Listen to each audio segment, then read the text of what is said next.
So this is our crowdsourced market insight session. We started doing this at our conferences a couple of years ago when we had the realization that, generally speaking, our audiences were smarter than we were.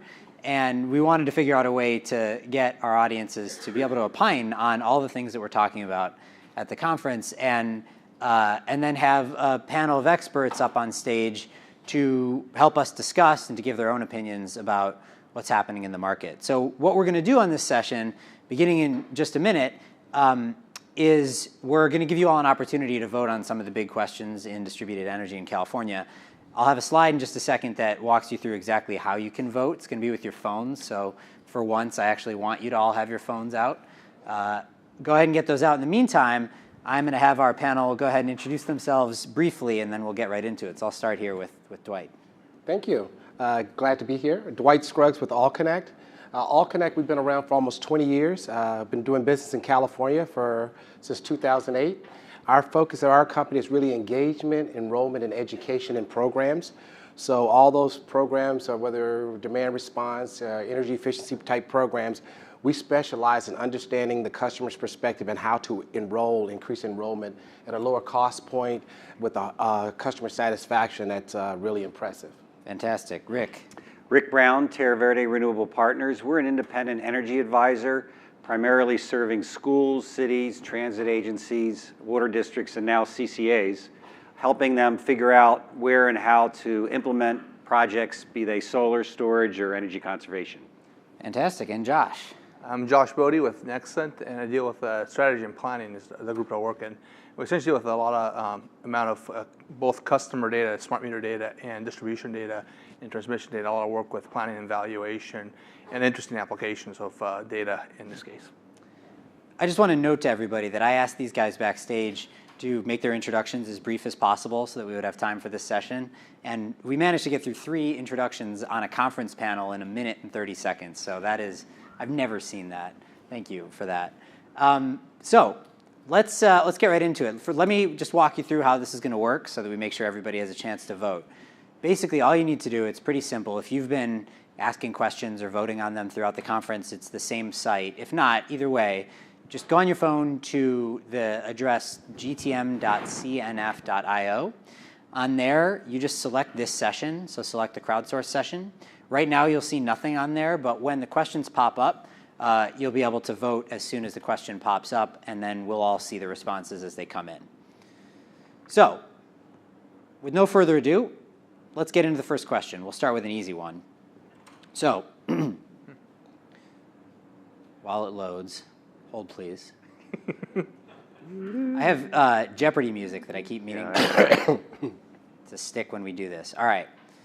So the question here that you're going to see responses to, but the question is, over the past year, has California's distributed energy transformation accelerated, slowed down, or maintained its pace? Now, these guys aren't actually going to vote, but they're going to vote in their heads, and then we'll ask them to respond. So everybody, I'll give you a few seconds to... No votes for slowdown. Boy, nobody thinks it's slowed down. All right, final votes in 5, 4, 3, 2, 1. Okay, so the audience thinks that the transformation, broadly speaking, has accelerated, if not maintained its pace. I'll start with Josh at the end. What was your vote? Do you agree with? I fully agree with that. I mean, it's the what's happening with the process about distributed transformation is less words and actually more action. Real planning happening and real work in the background to incorporate DERs into the planning process and to start looking at evaluation of them. And it'll probably come up in a quick way over the next couple of years because there's a lot of work going on in the background. But it's pretty fast and hectic. Do you mean, so when you talk about incorporating DERs into the planning process, you mean on the part of the utilities then primarily? It's in the part of utilities, but it also has implications for anybody who is looking at citing a DER or looking at how do I get value for my DER. Rick, what was your? I'm going to be the contrarian. Relative to the pace I'd like to see, it's going too slow. And the near-term future, I don't think, is looking very bright. Given the recent CPUC TOU shift decision, which has created crippling uncertainty in the non-residential DG solar market. Can you actually just, it's super important if you're paying attention to commercial solar, but not everybody probably knows what that decision was. Can you Basically, the CPUC in January issued a decision that said that if you didn't get your interconnection application in by January 31st, I think 8 days later, you basically were out of luck in terms of having a grandfathering of the current TOU periods. Right. But we don't know what those periods are going to end up being at the earliest in SDG&E territory till maybe May, and in SCE and PG&E territory till a year from now. So it makes it hard to develop new commercial solar assets in the meantime. We work with schools, cities. No school board is going to vote to go forward with the project if they don't know what the economics are going to be. And right now, all we can tell them, here's the worst case. They're not going to make that decision. We've also had the problem of the SGIP program, which has had a delay in terms of its second opening for now almost 13 months, and hopefully will open again in 14 months. So these kinds of problems, while the DER action plan is, on the other hand, sort of moving things forward, for those of us who are involved in actually getting real projects happening, it's really been a problem, and it's slowing down. That's a good contrarian view. Dwight, what was your response? My response was accelerated, and again, my perspective is a little bit different. I based my response on the fact that over the last, since 2008 in California, I think we've actually spoken to 4 million customers through the voice channel and multiple engagements through the digital channel. What we've seen is a more educated customer, right? We've gone from a period when you asked the customer what a kilowatt was, and they would say, "Kilo who?"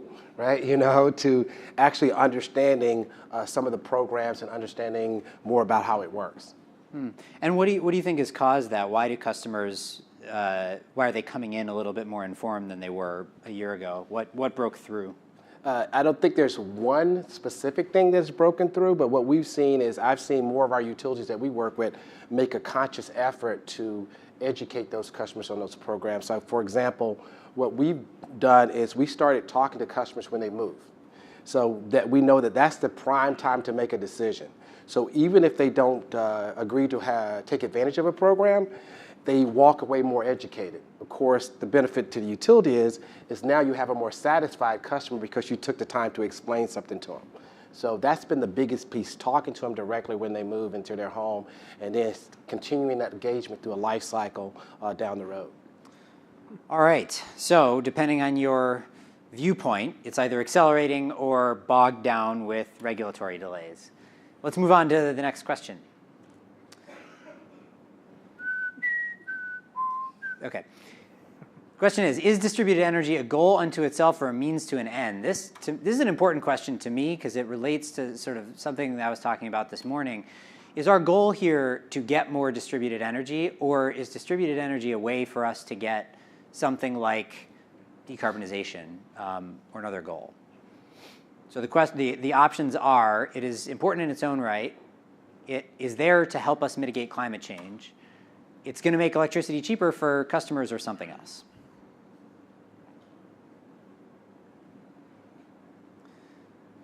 Give a few seconds while the answers pour in.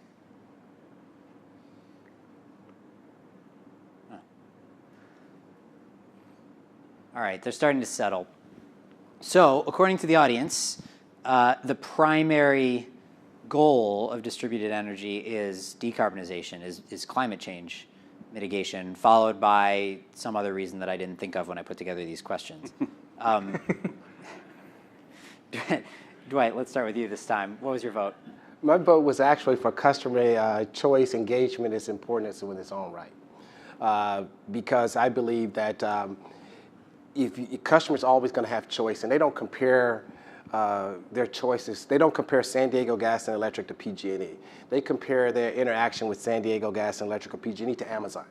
So if you start to understand that customers want these choices, and you build, and it's going to maybe different choices down the road, but if you understand that, and you figure out ways how to consult and educate those customers on those choices, that's going to help benefit you in this area as well as things that are going to come in the future. So I think just making sure that you understand that is very important. What might come in the future that would be beneficial later if today we engage customers better? Oh, everything from simple time. There'll always be different rates. So you're going to want to educate the customer on the time of use rates. And what will happen is, if the utilities, in my opinion, if the utilities don't maintain that ongoing engagement and education with the customer, they're going to get their information from somewhere. They just won't get it from you. So if you build a whole a culture of educating the customer on choices available to them, then it becomes a way of life. I live in Texas, right? So in Texas, everybody knows about energy.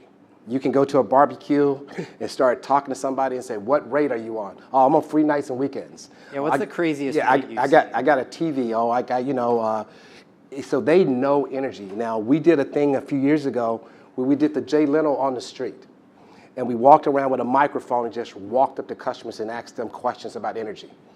And that's when I realized that we, in this room, we speak a different language from the average customer. Mm-hmm. So we would ask customers, how many kilowatts do they use? They say, "Oh, at least 1 million," right? And so that's why I think that just developing a culture of customer interaction, there'll always be new information that you need to know and customers need to know, and you'll need to engage them. So just building that culture of engagement is important. To be fair, it's Texas, so they might actually be using 1 million. That is true. It's so hot in the summertime, the devil drinks lemonade. There it is. Nicely put. All right, Rick, what was your response? Well, I guess I'm going to be the contrarian again. I actually put down C, although I think B and C, if I had the choice, I'd give equal basis to. A recently released Lawrence Berkeley Lab study identified that capital expenditures for transmission and distribution is likely to be the biggest customer cost driver in coming years. And the study also said not DG solar, which is where PUCs are spending the bulk of their time. Without a robust lower-cost DER non-wire infrastructure in place, the rate-based CapEx required to build this wires approach is going to have a huge impact on customer bills and likely cause a backlash, frankly, in California against our RPS goals, which is the primary driver of these T&D expenditures. So, for example, in their analyst call in November, the CEO of Edison International talked about his bullishness on their profitability because of the need to spend $2 to $4 billion a year for the foreseeable future. If we don't have this robust non-wires DER alternative, customer bills are going to go up. So I see DERs as the really only solution to stop that huge customer price increase. Yeah, I will say that one thing that I think it may be an outcropping of DER proliferation and all the regulatory conversations around that is this change from a world in which utilities earn money by spending money on capital infrastructure to utilities earning money on procuring services or whatever it might be from. And Commissioner Florio, before he left, right, pushed that. I think we have to really build that model. And for what it's worth, Edison has also talked about moving towards that service model. Right. But the reality is today, my big concern is that we don't move fast enough, and that there's going to be all these assets, these very expensive assets put into place to deal with the fact that we have we have to modernize the grid. But once they're in place, those costs are embedded. Yeah. And customers are going to be paying them for years. That's why I'm, arguing very strongly here and other places. We've got to accelerate the DER movement. Mm-hmm. We can't be slowing it down. Great, Josh. What was your? Well, first of all, I'm going to make the point that I view it as a goal. Not as it's more of a means to an end, is the way to think about it, because it's not a goal on its own. I went with other. And the reason I went with other is pretty simple. One item that's not listed in here, and it's probably a few years into the future, is competition and transparency. I really view that as one of the primary outcomes of distributed energy. I view it as the battle of Tesla versus Edison all over again. That's really where we're at. Are you looking at long-term wires, or are you looking funny when you say Tesla versus Edison, that could mean a totally different thing in this. It can mean a totally different thing. It took me a second to go back to that version of Tesla. It's interesting. We're back, 100 years back and more in terms of having the same debate about whether we're going to have a distributed system or we're going to have one that's going to be based on long-run wires overall.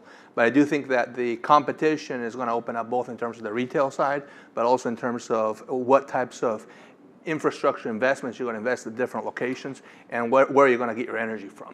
So and that needs to go in tandem with transparency. Right. All right, let's move on to the next question. Good answer. I'm not going to try to whistle Jeopardy again. You can imagine it.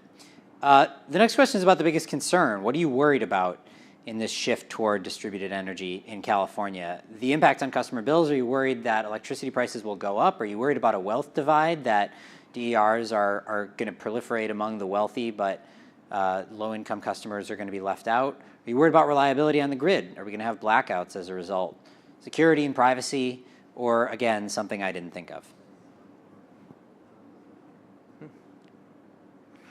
Much more even responses this time, which means everybody's concerned about something. All right. We seem to be settling on reliability, which is interesting, I think, because a lot of times DERs are described as a solution for reliability. They should increase reliability. Did anyone on the panel vote for C, for reliability? Josh did. So tell me why. Pretty simple. I mean, you're completely changing the way you operate a very fragile system. It's very critical. So there's a chance it's going to work out perfectly fine, but it requires a lot of care and a lot of processes to actually make sure you can address reliability. I don't know about everybody here, but I always go back to the 2003 blackout in the East Coast. That's how fragile your grid is. One thing can trip, and half of the United States goes down in terms of power. So realistically, paying attention to reliability as you start making some pretty transformational shifts is pretty critical. It is probably true that DERs can increase reliability, but really, you have to have islandable microgrids and things like that to actually have, when the grid goes down, to have DERs help, which isn't necessarily how the system's being designed now. And I think they can help. I think there's a lot of testing that needs to happen and learning. And the issue with anything that's new, you have to try it out several times until you build the confidence in it, and you actually can incorporate it really well into your planning and say, here's what the chances are that it's going to work or not work. Right. So, we're probably, if you ask this in 5 years, you'll probably get a different answer, because hopefully by that point you have a lot more testing. Great. Rick, what was your...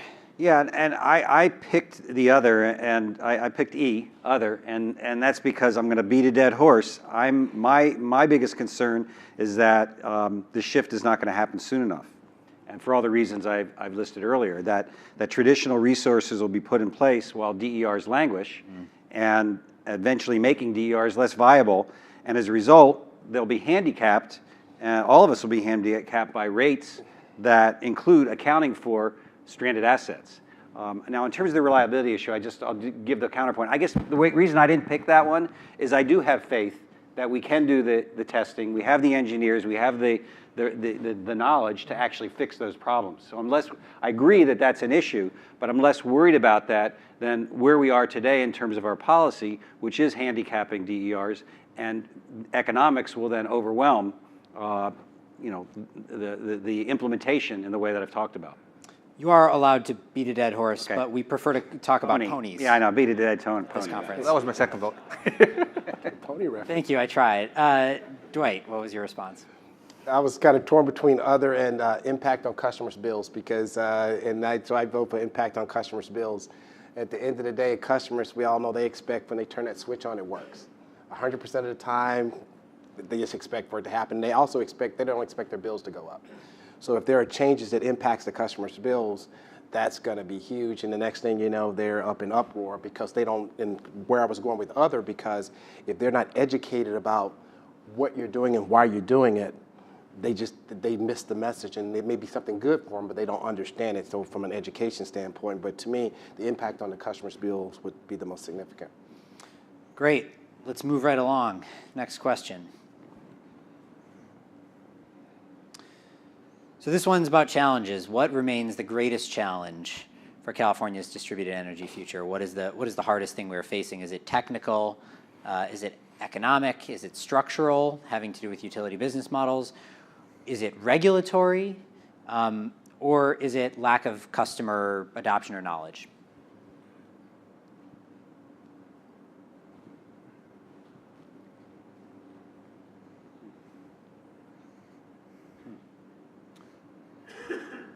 So we're settling. I'm intrigued that so few people think that it's a customer issue. Did anyone on this panel vote for E there, for the last one, among the 5%?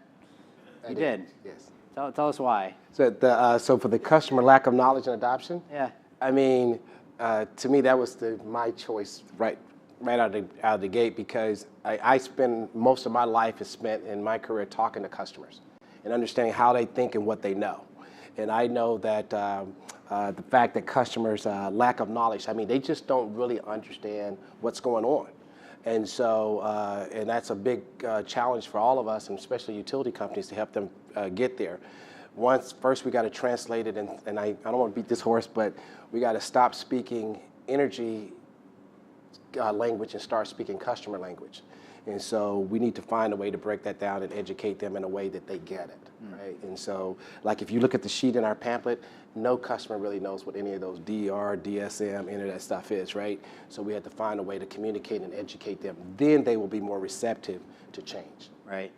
Rick, based on your dead pony, I'm going to guess that you selected either structural or regulatory. Well, it's interesting. I actually selected all the above. I didn't see that option on there. But joking aside, I think the technical and economic are solvable with good.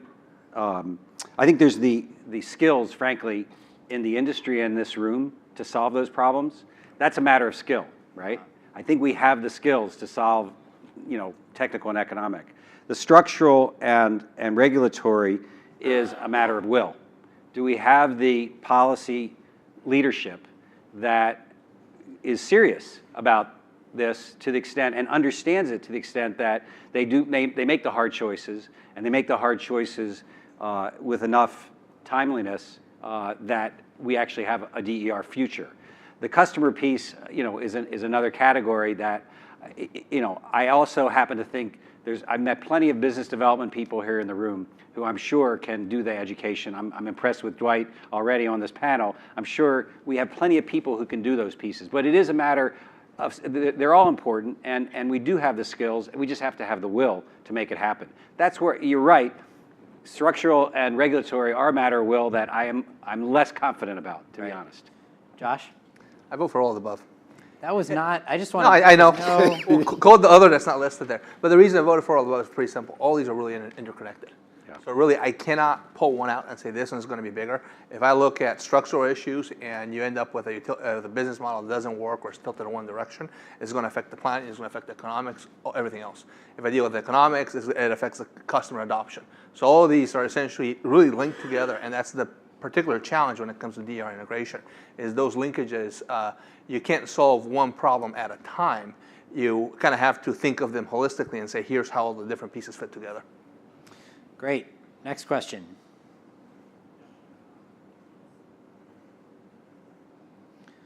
All right, now we're on to technologies. What technology will have the greatest impact on the growth of distributed energy resources in California?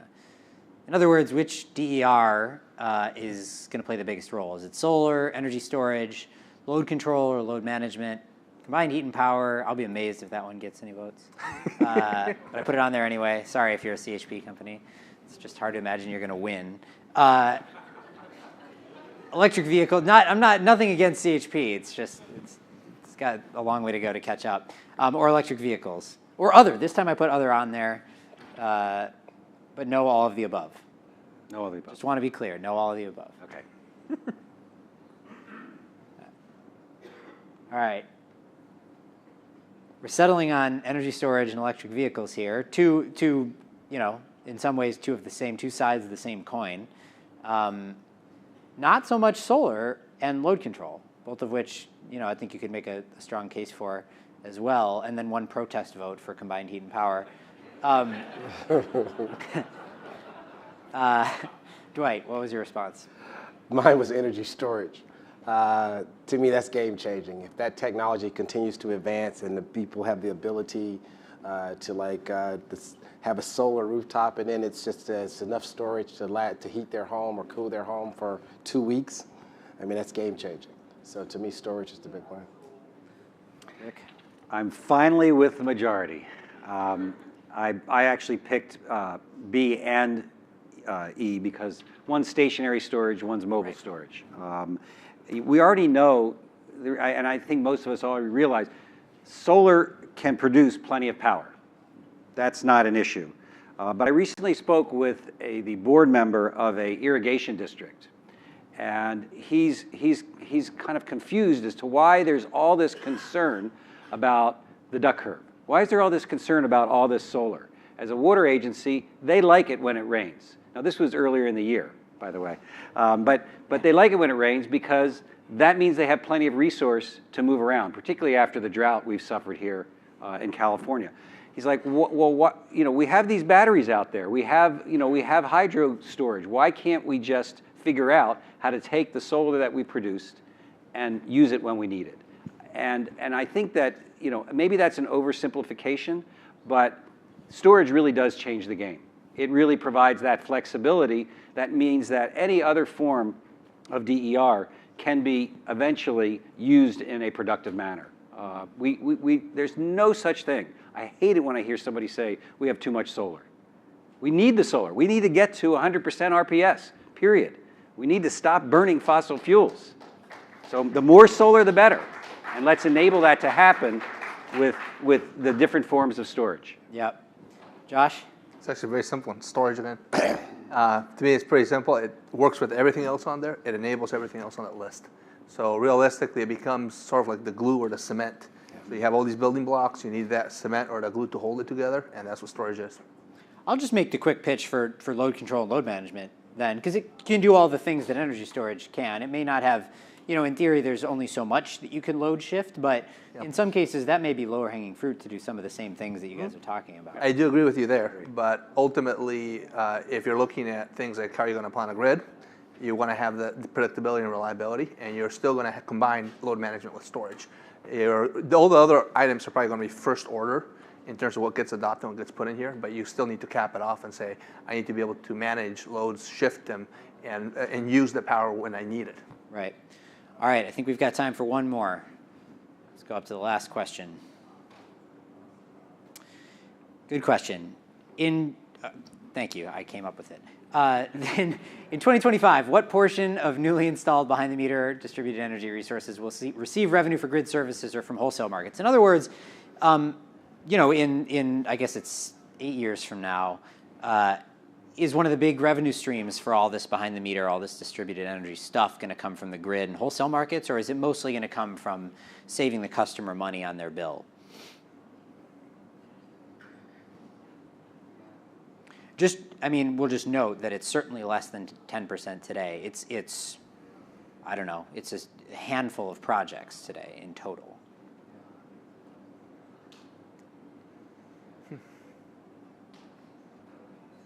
So a relatively conservative crowd here in the sense that, if you aggregate 10 to 50%, less than half, you get the majority of the audience just between B and C there.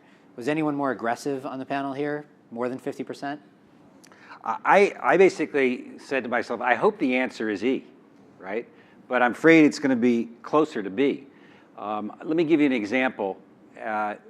We've put solar into 50% of the schools in the greater Fresno area. And we're now putting battery storage in as A6. The no demand rate is going away in that territory. In November, PG&E announced that they were canceling a $143 million transmission project to the greater Fresno area because of the growth of DERs. That was the reason that their project manager put up on a website. None of those schools are getting any of that $143 million. But hopefully in the future, they will be able to do that. Right. They put those systems there for behind-the-meter savings, because that's all they have available now. If it's clear that $143 million can be saved through non-strategic, there was no locational analysis of where these DERs were put in. They were put in because that's what the customer wanted. But if we can be strategic about how we put those resources in, my hope is that those revenues will flow and my school customers will be able to take advantage of that. Josh, what was your vote? I've been square with the crowd since the beginning, apparently. I'm basically in 10 to 25%. Very simply, if you ever have looked at market rules and interconnection rules, they're massive, they're challenging, and that's probably going to be one of the issues that are going to deter a lot of folks from actually bidding into wholesale markets, this wholesale. On the distribution side, there's probably going to be more opening happening through different processes, but at the same time, you only have a certain fraction of your grid that's actually having load growth driven investments. So I do think 10 to 25% is about the right range. And the other point to make there too is that, in a world where there is value to be had for DERs that are placed in locations where there is grid value, that doesn't necessarily mean that every location will have grid value, right? So if you want to get DERs everywhere, a good portion of that still won't be able to achieve that kind of revenue. Yeah. What was it might not be true so much for wholesale markets. I was hoping for E, but my answer is B. So you're right there with the crowd too. We're together. Yeah, we're together. Great. Well, then we're all in agreement, and that's a good way for us to end the segment. Please join me in thanking our panelists on this.